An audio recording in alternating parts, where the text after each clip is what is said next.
Welcome to the Retirement Made Easy podcast, a show created to be your go-to source for straightforward retirement advice. Best of all, it is presented in a language that you can understand.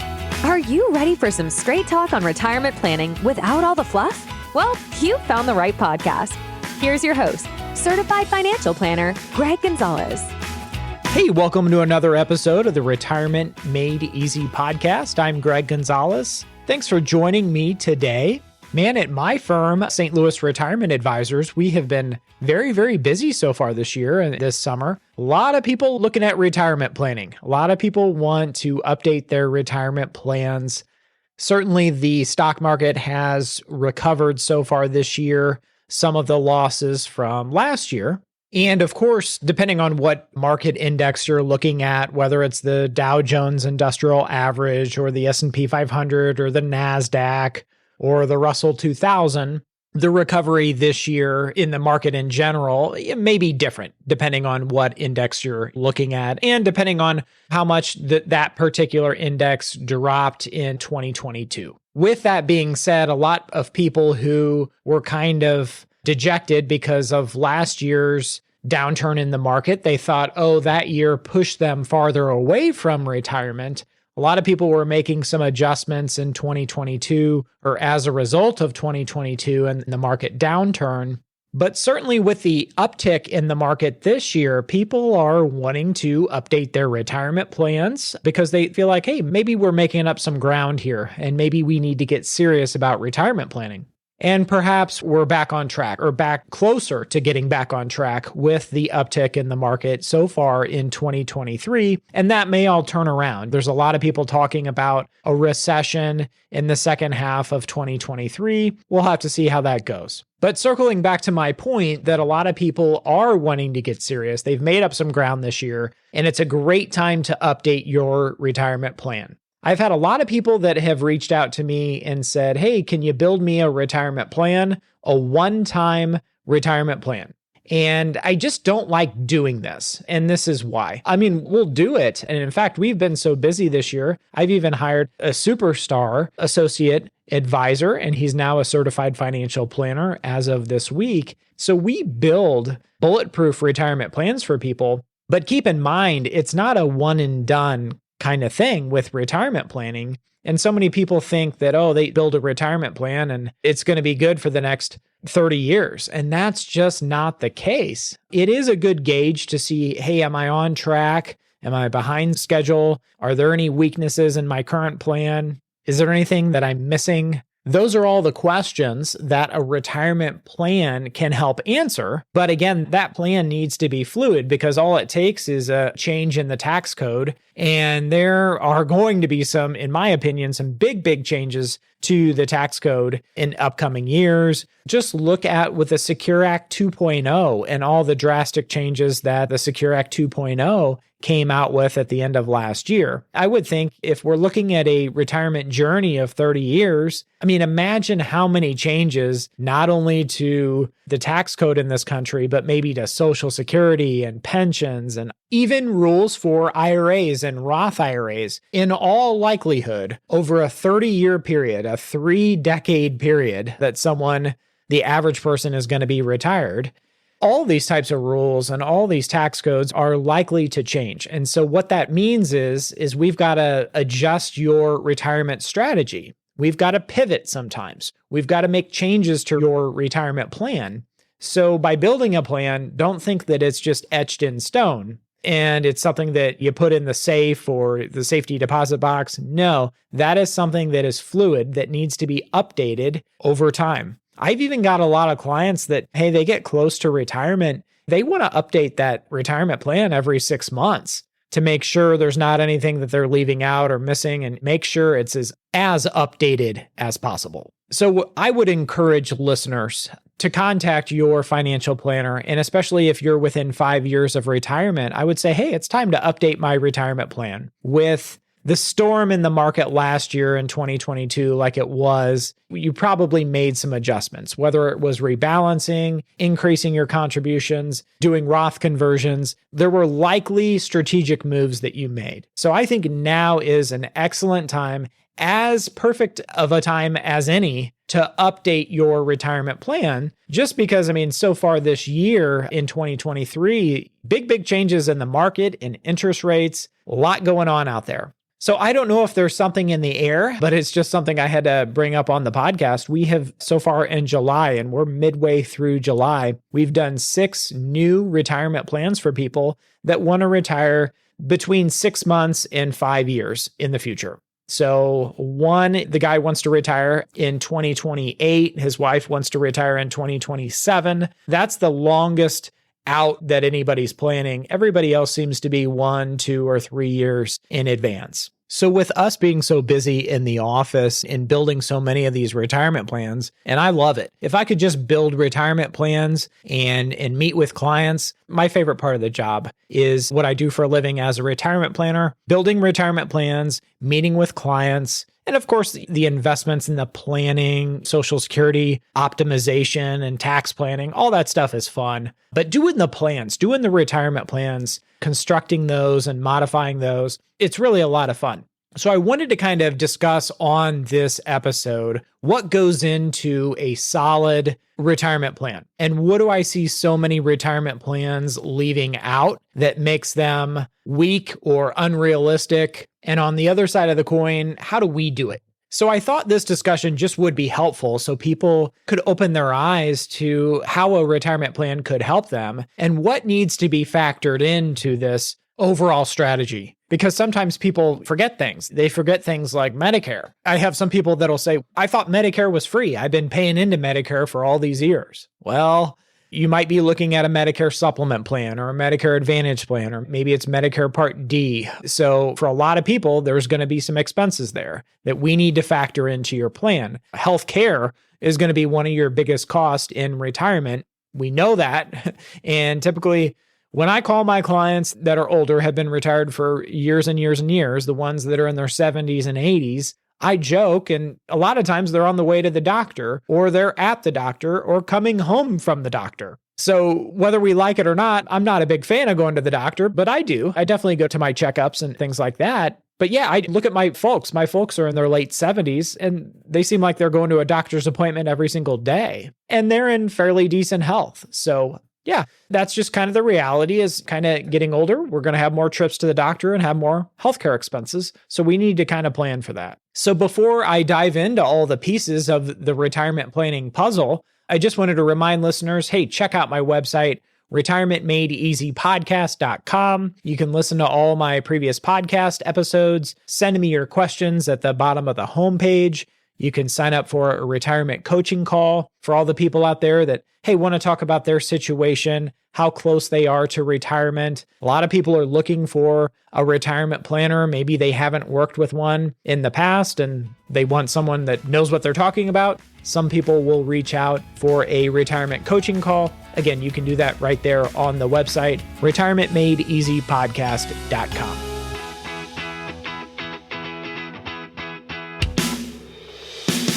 All right, let's jump into the retirement plan. What does it look like? What are the pieces of the puzzle that have to be there that a lot of times we now ask people that when they're interviewing us to be their retirement planner, I ask them, okay, are you working with a current advisor? And some say yes, and some say no. For the people that say no, typically their retirement savings are maybe in a 401k or 403b plan, some type of retirement plan through work. And they just aren't working with a financial advisor because they save through their employer retirement plan. Some people, maybe they'll have a pension, others won't.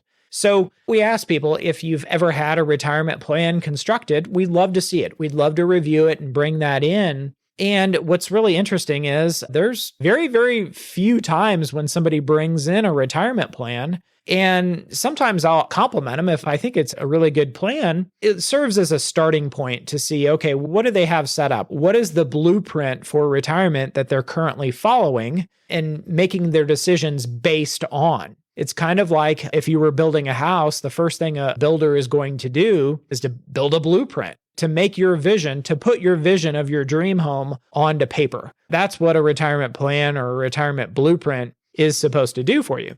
So more often than not, they don't have a retirement plan, and that's what they want. So like I said, as we're building these, we want to make sure certain pieces of the puzzle are there. One thing that sticks out to me is health insurance in retirement, because it's going to be, for most people, it's going to be different health insurance than when they were working. And what I mean by that is a lot of people will be on Medicare once they turn 65. So what this represents is a change. And a lot of times it's additional cost. Maybe if you're retiring before 65, you'll have private insurance or the Affordable Care Act insurance, or maybe you'll have COBRA, but the costs will be different in those years before you turn 65. So we need to account for that, right? And same thing with Medicare. Once Medicare kicks in at 65, and again, this is for most people. There's some people out there, maybe veterans that have health insurance coverage through TRICARE or something like that, federal government employees, that health insurance available through the federal government. They have terrific health insurance and are not going to be in the Medicare group. So,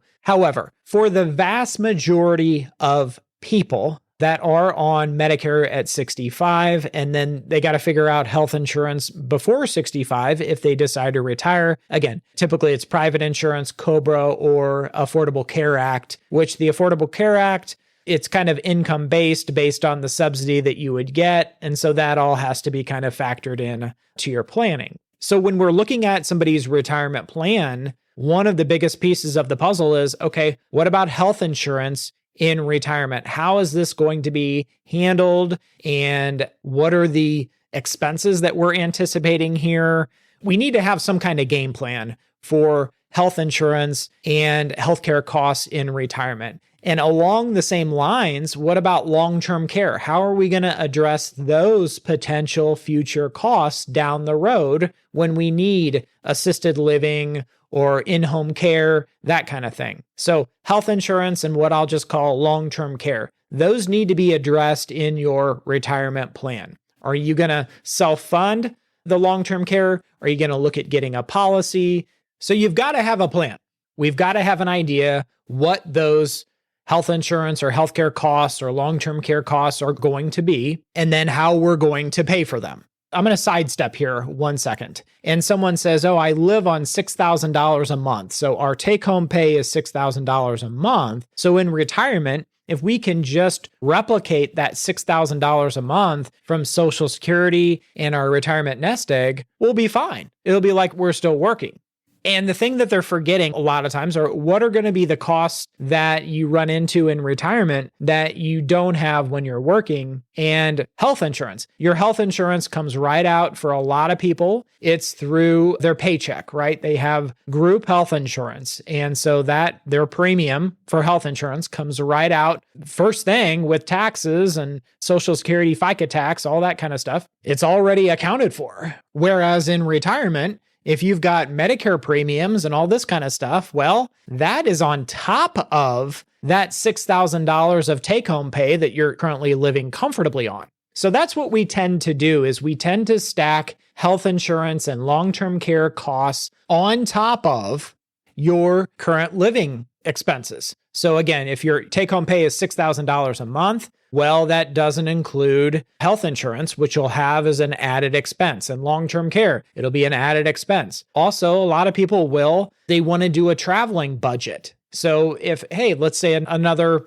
$1,000 a month to earmark for traveling expenses in retirement, because guess what? In retirement, every day is a Saturday. And if your family, kids, grandkids live out of town, well, guess what? You're probably going to be taking trips to go see them, and traveling's not cheap. And I threw out $1,000 a month. It might be a lot more or a lot less than that. Some people are homebodies. So we've talked about health insurance and long-term care. We've talked about traveling or leisure and how that's going to be different person to person in retirement, what your goals are and objectives. There's other people that have goals of, hey, we want to fund our grandchildren's college education. So that's a separate goal that we need to carve out and say, okay, how are we going to do that? We might say, okay, we're going to put $1,000 a month in a 529 plan for X amount of years. So again, these other goals are going to be on top of your fixed living expenses, health insurance, long-term care, traveling and leisure. And we like to kind of segment these costs so people kind of know, hey, what they're spending their money on and what the plan allows for. And sometimes, like for traveling, for example, I had a lot of clients say to me, and I don't know if it's a book somewhere, but I've heard it on retirement seminars and research that I've done. But they break out the 30 years of retirement they call the go-go years, the slow-go years, and the no-go years. And what this means is the first 10 years of retirement are your go-go years. You're going to be traveling and spending more and doing more things and experiencing more stuff. And then the next, I guess the middle 10 years of retirement is kind of the slow-go years. You kind of slow down a little bit, more time on the couch. You're still doing, but not like you were in the first 10 years. And then the last 10 years, there's more time on the couch, more trips to the doctor. You're not traveling to Florida as much when you're in your 80s or 90s. Those are what they call the slow go years. And a lot of times when we're building a retirement plan, when somebody's in their late 80s or early 90s, maybe their traveling budget has been reduced and the plan accounts for that, where, hey, they're not spending as much money in traveling expenses like they did in the first 10 years of retirement. So that's very common to do and to look at those costs. Again, health insurance is something you're going to have throughout your retirement. And not only that, one of the biggest pieces of retirement plans is we need to have an inflation. We need to account for the cost of living. And if you've listened to this podcast any length of time, and I've got plenty of podcast episodes that one was the greatest retirement story that everybody needs to hear. It was in the first, couple months of recording this podcast. If you haven't gone back and listened to that, maybe check the show notes. But the biggest risk in retirement planning, a 30-year, 3-decade retirement, is going to be the cost of living, right? What is a box of Cheerios? If it costs $6 a box today, what's it going to cost 3 decades from now?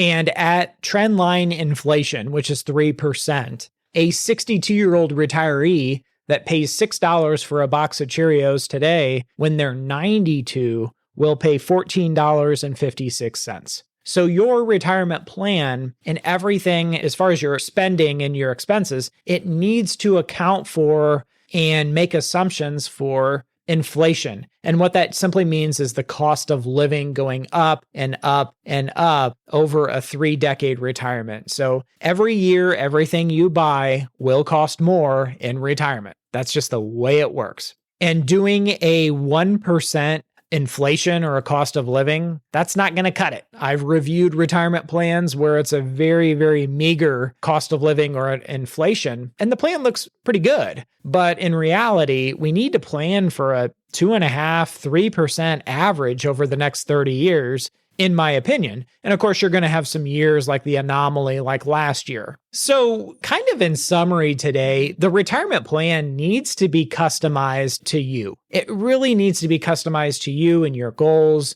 and the retirement vision that you have, which is different than everybody else. Your retirement vision shouldn't sound good to other people, but it should sound wonderful to you and your spouse if you're married. We weren't put on this earth to impress other people. We were put on this earth to treat people fairly and be kind to them and help them whenever we can. So keep in mind, your retirement plan should not be a cookie cutter plan. It should be very, very customized to you. And again, it should handle all these things. It should cover how are you going to afford health insurance in retirement and long-term care expenses and traveling and leisure and all these other goals that you may or may not have. Talk about giving, and how our clients like to at least maintain their giving, and in some instances, increase the giving over the years. Just depend on their values and their goals. And lastly, with this retirement plan, so many people want to just kind of focus on the investments.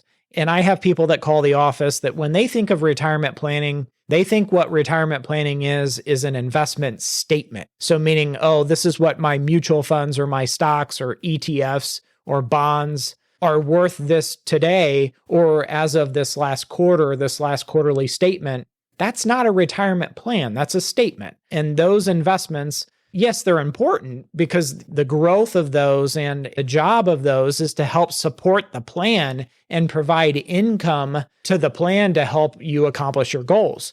Be that income through dividends or interest or growth, which we call capital appreciation over the years. So just touching on investments, we want to make sure the investment portfolio aligns with what's expected of it. So if the investment portfolio, if what's expected of it is to produce $2,500 a month of income, well, in our investment portfolio is all invested in gold. Well, gold doesn't produce an income, right? Gold does not pay you a dividend or interest or any of that. So we got to make sure the investment portfolio is aligned with what's expected of it. And in a lot of instances, we find that just people aren't aware how their money is invested in their 401k or their different retirement accounts, and if they're aligned with not only their goals, but also their risk appetite. And last year, a lot of people were surprised with the market dropping the way it did so quickly,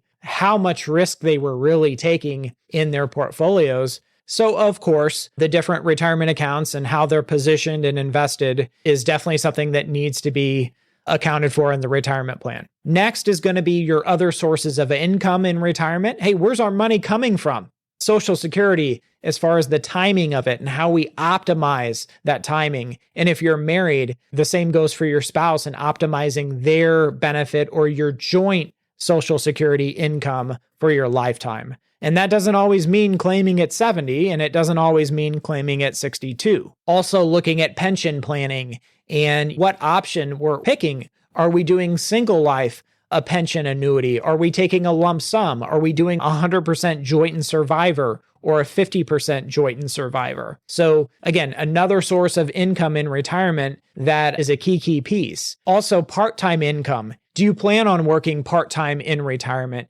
And if you do, how much are you planning on earning? How long will you work part-time in retirement? Or do we even include that part-time income? Some people just say, oh, that's kind of just fun money, and maybe it's going to be insignificant, and so we won't include that because it may be just a couple $100 a month here or there. So really, all of these things factored in, it's retirement income planning, tax efficient retirement income planning. So we would look at then tax planning. And a lot of times different accounts or different sources of income are taxed differently. Your Social Security income is going to be taxed differently than any other source of income that you have in retirement. It's based on provisional income, the provisional income calculation. Maybe it's income from a Roth IRA, which is tax-free. Maybe there's dividends that you're going to be receiving, which may or may not be taxed depending on your situation. So all of that, those sources of income, if you're working part-time and have W-2 income, we're taking that into account. So we want to make sure that we have the tax planning as a key component of your retirement plan. And of course, as tax code changes pop up in the future, like for example, in the state of Missouri, our governor just signed a bill where Social Security income will not be taxed for anybody starting in 2024. Currently, it's income-based. For those over a certain amount of AGI, a Social Security income is taxed. That's going to be, again, brand new come 2023. And I had 4 clients email me about this. And then last but not least, it's not a huge component, but it's kind of looking at legacy planning, estate planning, beneficiary planning. These are all synonyms to make sure that at the end of the day, if one of your goals is to leave a legacy for kids, grandkids, family, church, charity, that our assets go to them in the most tax efficient manner possible. So making sure that all those documents are in place and there is a seamless transition at the end of our lives to the people and causes that we care about. So as you can tell, a lot goes into this retirement plan. A retirement plan is not just looking at your 401k statement and saying, well, I guess I can take a 4% withdrawal or a 5% withdrawal. I can afford to retire. That is not it. There is a lot that needs to go into it, in my opinion, to have a properly designed retirement plan. For those people that want to do that, just kind of the quick back of the envelope, they're kind of just missing some key components. And I think a lot of people will be surprised in retirement what they didn't plan for. We just presented a plan earlier today, this morning, for a couple, and they looked at, when we were done kind of presenting the retirement plan to them, they want to retire next year, by the way, they looked at each other and said, wow, we can tell you've done this a time or two. This is awesome. We've never seen anything like this, and we've been working with an advisor for 20 years. The next thing they said was, but we know he's not a retirement planner. He's a broker. And we can tell there's a big, big difference. And I love what they said. They said, we can tell you've done this a time or two. I loved hearing that because I think there was like an insurance company, and I don't know which one, but they said, we know a thing or two because we've done this a time or two.